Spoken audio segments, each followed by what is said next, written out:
এরা বিভিন্ন শিক্ষা প্রতিষ্ঠানে হয় পড়ালেখা করছেন বা ইমিডিয়েট পাশ করে আজকে আমন্ত্রিত হিসাবে এখানে উপস্থিত রয়েছেন। এক একজন এক এক ডিপার্টমেন্টে পড়ালেখা করছেন বা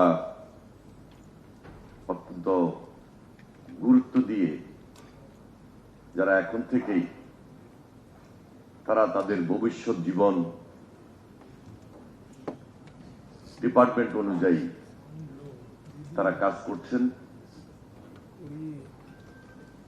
আমি এই বিশ্ববিদ্যালয়ে পড়ালেখা করেছি এবং আমার আগে সুলতান সালাউদ্দিন টুকু, সে আমার ইমিডিয়েট ঢাকা বিশ্ববিদ্যালয় থেকে পাশ করেছেন। ও ছিল কমার্সের ছাত্র আর আমি ছিলাম সায়েন্সের ছাত্র। আমি যে সাবজেক্টে পড়ালেখা করেছি হয়তোবা আমি আপনাদের মতোই একজন সায়েন্টিফিক বা সায়েন্সের উপর একটু বিশেষজ্ঞ হওয়ার ক্ষেত্রেই নিজ অবদান রাখতে পারতাম। আমি বিশ্ববিদ্যালয়ের আমার ডিপার্টমেন্ট পাশ করে কোনো বিশ্ববিদ্যালয়ের শিক্ষক হতে পারতাম, কিন্তু পারিবারিক কারণেই হোক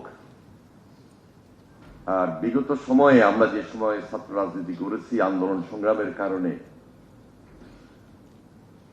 আমি সায়েন্সের ছাত্র হওয়া সত্ত্বেও ছাত্র রাজনীতিতে স্কুল জীবন, কলেজ জীবন এবং বিশ্ববিদ্যালয় জীবনে সবচেয়ে বেশি অ্যাক্টিভ ওয়ার্ক করার মাধ্যমে সবসময় আপনাদের মতোই অনেক সময় প্রতিবাদ মুখর বা কথাবার্তা, আলোচনা, মত বিনিময়, মিছিল, মিটিং, এভাবে আমাদের ছাত্র রাজনীতিটা গড়ে উঠেছে।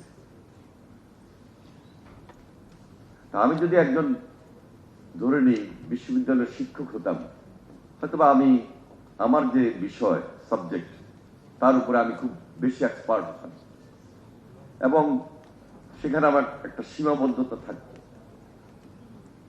আমি যেহেতু applied chemistry and chemical technology নিয়েই পড়ালেখা করেছি, ওই ইন্ডাস্ট্রিয়াল জগতেই বা পড়ালেখা কেমিস্ট্রির জগতে আমি খুব বেশি দক্ষতা নিয়ে থাকতাম। কিন্তু আমি ছাত্র রাজনীতি করার সুবাদে ধারাবাহিকভাবে আজকে জাতীয় রাজনীতিতে নিজে আমাকে দেখতে হচ্ছে। এর মধ্যে আমাদের জেল জীবন ছিল, এর মধ্যে আমাদের পড়ালেখা ছিল, এর মধ্যে আমাদের হল জীবন ছিল। আমরা বিশ্ববিদ্যালয়ে যখন ভর্তি হই খেলাধুলার সঙ্গে খুব বেশি এঙ্গেজ ছিলাম। ফার্স্টে আমি শহীদুল্লাহ হলের ছাত্র ছিলাম, পরে আমি মুক্তিযোদ্ধা জিয়া রহমান হলের আবাসিক ছাত্র ছিলাম। আমি সে হলের জেনারেল সেক্রেটারি ছিলাম এবং নির্বাচিত হলের জিএস ছিলাম। আমি ঢাকা বিশ্ববিদ্যালয়ের এই যে সিনেট হল, এখানে 3 বারের আমি সিনেট মেম্বার ছিলাম। যেহেতু ডাকসুতে আমি নির্বাচিত প্রতিনিধি ছিলাম, সেই সুবাদে আমি সিনেট মেম্বার ছিলাম। আরেকদিকে রাজনৈতিকভাবে আমি এই বিশ্ববিদ্যালয়ের ছাত্র দলের প্রেসিডেন্ট ছিলাম, কেন্দ্রীয় ছাত্র দলের প্রেসিডেন্ট ছিলাম এবং এর আগে ছাত্র দলের সদস্য, সম্পাদক থেকে শুরু করে প্রায় পদেই ছিলাম, হলেও ছিলাম। স্কুল রাজনীতি, কলেজ রাজনীতি জীবনও শেষ করেছি। তাহলে রাজনীতিতে আসলাম কিন্তু শিক্ষকতায় গেলাম না, অথবা বিষয়ভিত্তিক যে একটা দক্ষতা নিয়ে বিশেষজ্ঞ হওয়া সেদিকেও গেলাম না। রাজনীতিতে কেন আসলাম? তবে এটা আমার ছাত্র জীবনে নিজেকে অনেক সময় প্রশ্ন করেছি যে এই যে রাজনীতি করে কি লাভ হবে। আবার নিজেকে উত্তরটা তৈরি করেছি, নিজের উত্তর নিজেই তৈরি করেছি। বিদায় শত অত্যাচার, নির্যাতন, জেল, জুলুম শেষ করে শেষ পর্যন্ত রাজনৈতিক ময়দানে এখন পর্যন্ত আছি এবং সর্বশেষ 17 বছর কতবার জেলে গিয়েছি এটা শেষ টাইম। এবং 25শে জুলাই থেকে 6 আগস্ট পর্যন্ত জেলে ছিলাম এবং 6 আগস্ট মুক্তি পেয়ে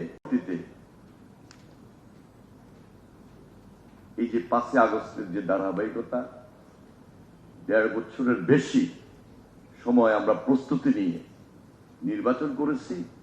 তৃতীয়বারের মতো নির্বাচিত সংসদ সদস্য হয়েছি। আজকে এই গণপ্রজাতন্ত্রী বাংলাদেশ সরকারের একটা গুরুত্বপূর্ণ দায়িত্ব নিজে পরিচালনা করছি। একজন রাজনীতিবিদ তিনি সকল বিষয়ে বিশেষজ্ঞ হন, সেটা প্রাণী সম্পদ বা মৎস্য মন্ত্রণালয় হোক, পানি সম্পদ মন্ত্রণালয় হোক, শিক্ষা মন্ত্রণালয় হোক, অথবা দুর্যোগ এবং ত্রাণ মন্ত্রণালয় হোক, যে কোনো ডিপার্টমেন্টের যিনি এক্সপার্ট তিনি রাজনীতিবিদ। যদি তিনি প্রকৃত রাজনীতিবিদ হতে চান, তিনি যদি প্রকৃত রাজনীতিটা করেন, আর রাজনীতি করতে গেলে তো চড়াই উতরাই, বাধা বিপত্তি, এগুলা আমাদের দেশের সেই স্বাধীনতার আগে যেহেতু আমার জন্ম, স্বাধীনতার পর থেকেই আমরা এগুলা ধারাবাহিকভাবে দেখে আসছি। আজকে কিছু কিছু শিক্ষা প্রতিষ্ঠানে আমরা যখন দেখি, শুনি, অথবা এর বাহিরেও রাজনীতি নিয়ে কেউ কেউ অনেক সময় মন্তব্য করার চেষ্টা করেন, করার কিছু কারণও আছে। কিন্তু এই চ্যালেঞ্জটা কিন্তু ওই শিক্ষার্থীকে ওভারকাম করেই কিন্তু রাজনৈতিক টেবিলে আসতে হবে। ছাত্র রাজনীতি করব না, করা যাবে না, যদি করা যাবে না, করব না, এই কথা যদি আমার আপনাদের মতো যারা এই বিশ্ববিদ্যালয়ে বলেন আর বিশ্ববিদ্যালয়ের বাইরে অন্য কোনো শিক্ষা প্রতিষ্ঠানের কথা বলেন, যদি আমরা বলি যে না আমি রাজনীতি করব না, বা রাজনীতি করাটা মানায় না, বা ছাত্র রাজনীতিতে এখন আর সেই ভালো পরিবেশে নাই, এই কথা বলে আমি নিজেকে নিয়ন্ত্রণ করে রাখলাম, ক্ষতিটা কিন্তু দেশের, ক্ষতিটা কিন্তু আপনার প্রকারান্তে। এই জন্য ছাত্র রাজনীতি করাটার মধ্যে একটা দেশের প্রয়োজনীয়তা আছে, পরিবারের প্রয়োজন আছে, সমাজের প্রয়োজন আছে।